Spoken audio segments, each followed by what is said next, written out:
Boa noite, turma. Pessoal do terceiros anos, professor Jacques, Sociologia. Nós vamos utilizar nessa aula, deixa eu dar uma ajeitada, né? Essa vida não é fácil. Então, bora lá. Nessa aula de Sociologia, nós vamos tratar dos movimentos sociais. O que vem a ser, de onde vem, o porquê, suas características, sua importância desses movimentos sociais em nosso país. Essa aula também se encontra lá no caderno do aluno, ok? Deixa eu ver a página, no volume 1, página 173. Aí você encontra essa aula. Também nessa aula tem uma tabela que você precisa preencher, essa tabela, responder essa tabela. Pode ser no caderno, que fica melhor, ou na própria apostila. Então lá, essa tabela que você vai preencher, ela tem os eventos, né, que são os movimentos sociais, o período, o local e os atores envolvidos. E, por fim, suas características. Você aprende essa tabela, é uma atividade para nota, e daí a gente vai corrigir depois. Será postada no Classroom e você irá ter acesso.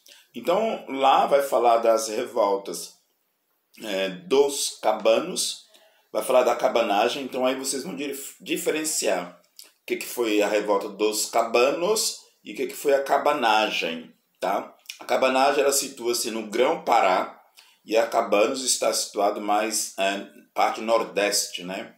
Pernambuco e Alagoas, tá? Aquela região mais situada no nordeste. Então, não são a mesma coisa. Depois a gente tem a revolta dos malés, tá bom? Dos escravos muçulmanos, que queria reivindicar a liberdade e direitos civis e sociais. Temos a balaiada, censo geral, né?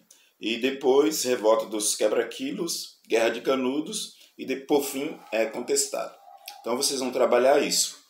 Enfim, esses movimentos sociais eles tinham por objetivo buscar direitos, buscar igualdade, buscar direitos civis, políticos e sociais.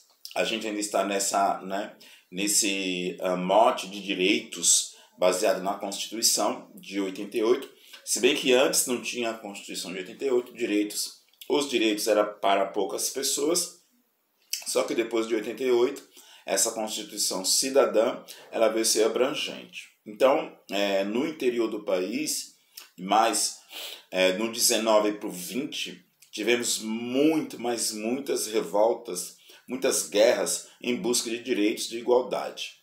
Tá? Então, vocês vão sempre observar que o objetivo deles era conseguir mais direitos, mais igualdade, mais justiça, mais equidade. Então, eles teriam que fazer suas revoluções, suas revoltas, dar um grito de liberdade, dizer: nós estamos aqui, cadê o Estado? Qual é a posição do Estado? Será que o Estado não está vendo o aumento de preços? Será que o Estado não está vendo as doenças assolando? Será que o Estado não está vendo a pobreza, a miséria, a desigualdade social gritante? Então era um grito de liberdade. Então vocês vão dar uma mergulhada nesses assuntos para poder ter um pouquinho mais de conhecimento, ok? Então a ideia aí era buscar direitos para a população, porque os direitos civis, políticos e sociais eram suprimidos pelos governantes.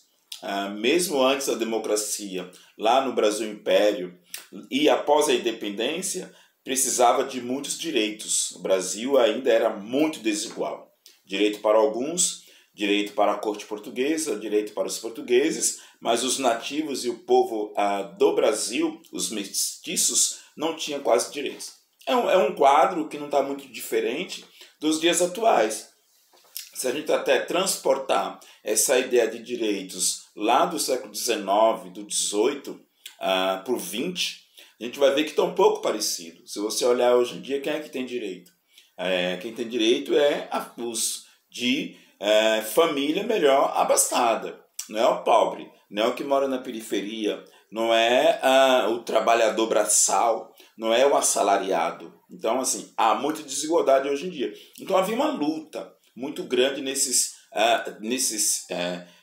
revoltas, era grito da população. Vocês vão ver que sempre tem um povo envolvido nisso para buscar seus direitos.